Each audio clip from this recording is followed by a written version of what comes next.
my legacy, and we decided to have a child. So your worst moment, she assaults you, you're in the hospital, you have a child. Does she get arrested? Well, no. No. No, I was just going to say it gets worse, but what happened was when the police officer came in after they got me, taken care of and stuff, and I was still laying there. He wasn't finished, but the officer wanted to find out what happened. Mm-hmm. So I showed him my badge, and I told him that I was breaking up a fight between two guys, and one of them had a Heineken bottle, and he tried to hit the other guy, and it caught me in the face like that. He was like, "Didn't they teach you in the academy to get out the way?" And I said, "Yeah, I know." He said, "Next time, get out the way and just call the police or let it happen." So in other words, you lied. Yes. And you lied to protect who? Yes. Well, the plastic surgery, the doctor bent over after the police officer left, and he bent over, he said, "Look, this is the tray with all the glass that I took out your face. Oh my God. Not one piece was green, the color of a Heineken bottle." Wow. He said, "The two of you need to go each other separate ways or go to counseling." And at that time, I was actually leaving her in Miami. I was done. I left her with everything. I wasn't going to stay, but I had a detour to the hospital. So again, in not being honest, were you protecting her, your child? I was protecting her because I didn't want to take my daughter to the jail to see her in uniform, in a jailhouse uniform, or get sentenced to prison. I kept thinking about my daughter. That's all that was going through my mind at that time. I need to do what I can to protect her. But I had got to the point where, and one of the reasons why I left was because I wanted to kill her, literally kill her. Yeah, I plotted it out, wrote it down from step to step where I wouldn't get caught. Now, mind you, I'm in law enforcement and I was on the SWAT team. So I could make some things happen at that time. But God told me that's not that didn't happen. Yeah. His voice came to me and said, "That's not you. You have a bigger, opportunity in life. So you might as well take advantage of that opportunity and a blessing." So I told her I'm leaving. And I left her with like $6,500 in the bank, rent paid for a year, and 2 cars. So you're still protecting her, still taking care of her, even through Well, all of to that. me, it was my daughter. I was taking care of my daughter, even though she can't drive or go to the ATM and take money out. Right. But I said, let me do this for her. And I ended up leaving, and she played she flipped the script on me. She found my family. She met up with my family, my mother and father. And the story was totally different because I even, again, protecting her, I lied and said I was in a car accident. And my parents hadn't seen me. They knew I was going back to school, but I hadn't seen them until when I finally came back to visit. And my mom was like, "What happened to you?" I said, "A car accident." And they believed me. But then I finally told her when she came back and said that this woman loves you. She wants to be with you. Why did you leave her in Miami with nothing? Because according to the story she got, I left her with nothing. Wow. And I said, "That's not true." And then I got upset and I told my mother, "You marry her." And she said, "Why are you talking to me like that?" Because I've never talked to my mother disrespectful. Yeah. You and I both know you ain't gonna talk to no black mom like that. No, you about to get abused again, my mama. Exactly. I tell people I was at least 2 arms length apart away from her. Yeah. So if she wanted to slap me, which she had every right to for what I said. But I did tell her what happened, and she broke down in tears. I said, "She put me in the hospital. Your son in the hospital."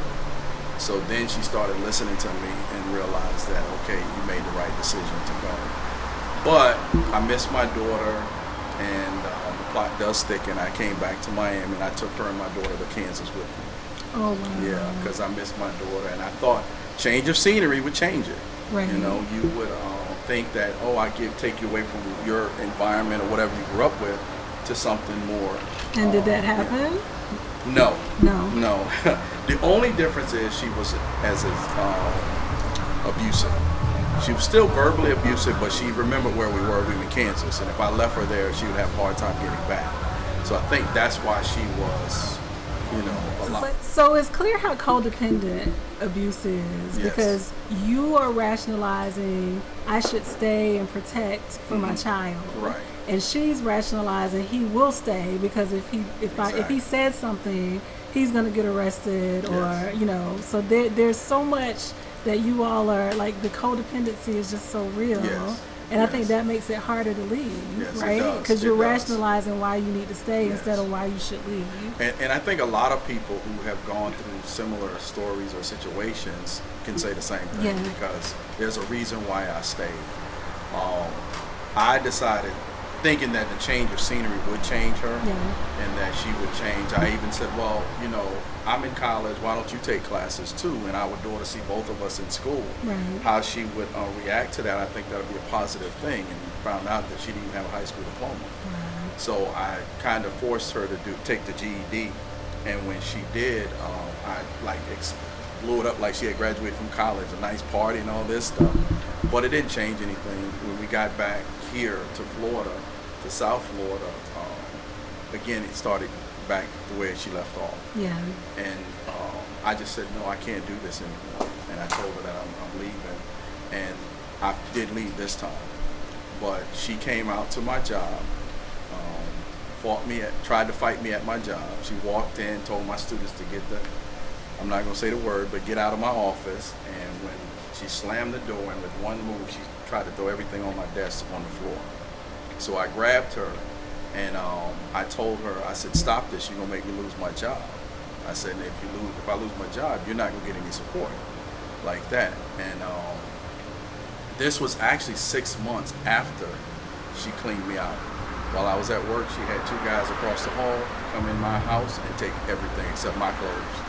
Yep, took everything out. And I think people don't understand in abuse, we always, from the outside looking in, say, why did they stay? Right. But there's so many ways in which people kind of handicap you. Yes. Like her taking all your things Right. and coming to your job, and that makes it so much harder. Right. When you're trying to protect your job, you're trying to protect your household, they're taking Right. money away from you, they're Right. threatening to take your children. And after 6 months, you think that this person has gotten over it, or getting over it, or they've moved on. But she felt like this was the best thing that ever happened to me, and I'm going to ruin his life if he doesn't want to come back to me. One thing I'd like to tell your audience is the fact that one thing we don't do, and I started when I used to go around doing this and talking to groups of people and sharing my story and meeting other women that have been abused, I told them, and men, I tell them that one thing that we don't do, which we need to do, and I need to tell people this from the beginning, before you start and getting in a relationship with someone, do a background check on them, check them out. I just told somebody the other day, you need to do like Steve Harvey said this, put them on probation, give them 90 days. After 90 days, you know if you want to be with that person or not. And if you have any doubts, you need to run. That's when you need to say, okay, this isn't happening. And don't listen to what they're telling, because they're going to tell you everything you want to hear. Right. I was going to say 90 days is easy to lie. Exactly. I've been there. I've been lied to Exactly. and manipulated for over a year. Yes, So yes. it's easy to hide, but I love so how do you go about getting a background check? Just like tell people, where would they even start with that? I would say talk to the police department. Okay. Go to the police department and say, look, I have this situation, or I like this person, but some of his story or some of her story is not adding up, and I really think I'd like to have a background check. Now, they may cost you, or you can actually go online. They have like websites now that you pay a little fee, and they'll give you a background check on anybody.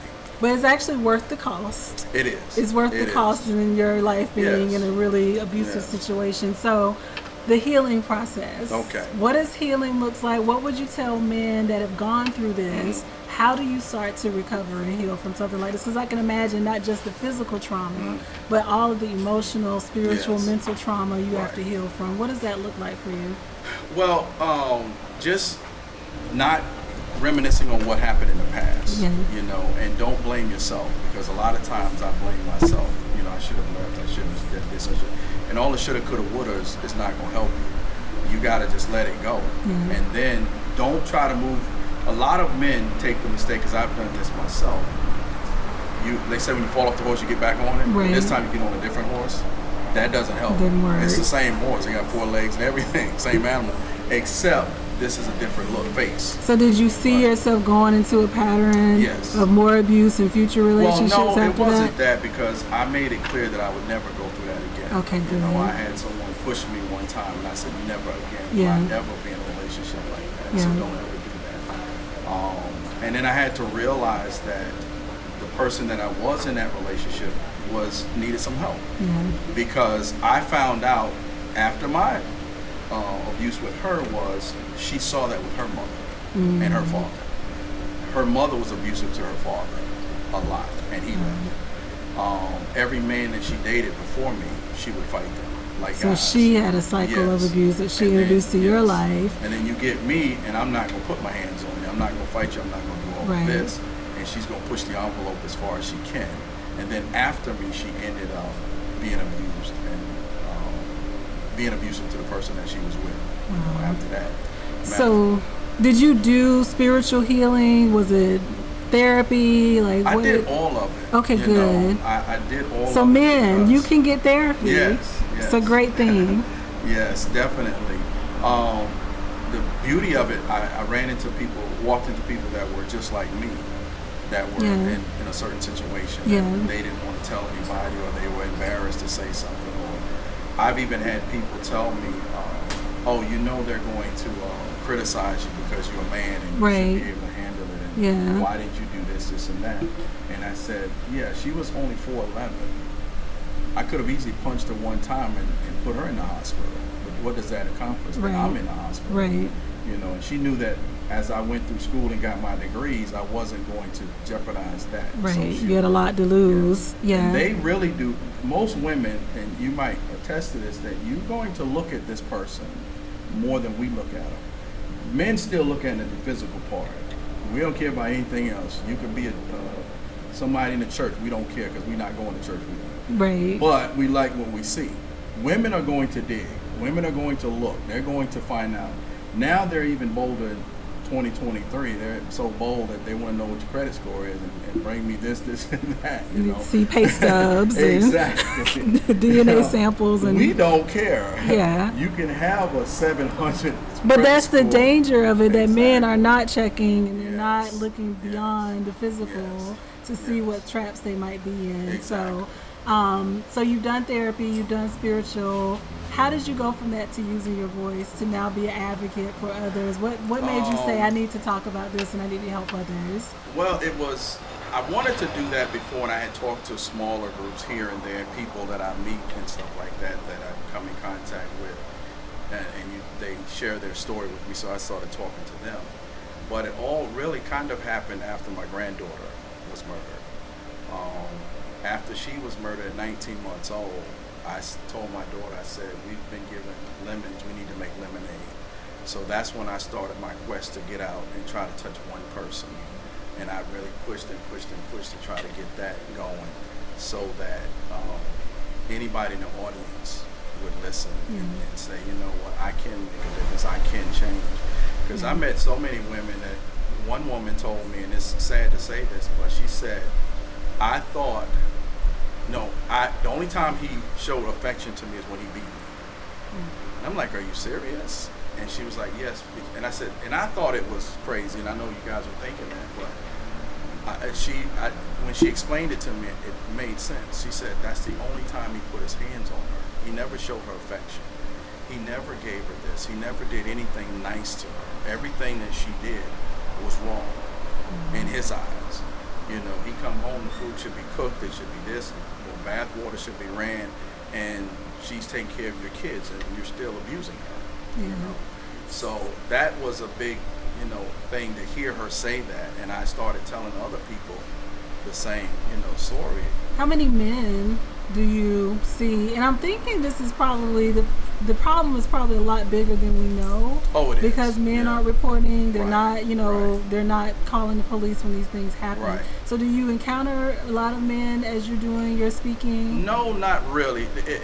Let's say an audience of 50 people, there might be 2 or 3 men in there, and they're in the back. Yeah. And once it's over, they're out the door. Mm-hmm. They're not going to come up and say, hey, good speech or whatever. I enjoyed what you said. I understand what you're saying because I've been down that same path.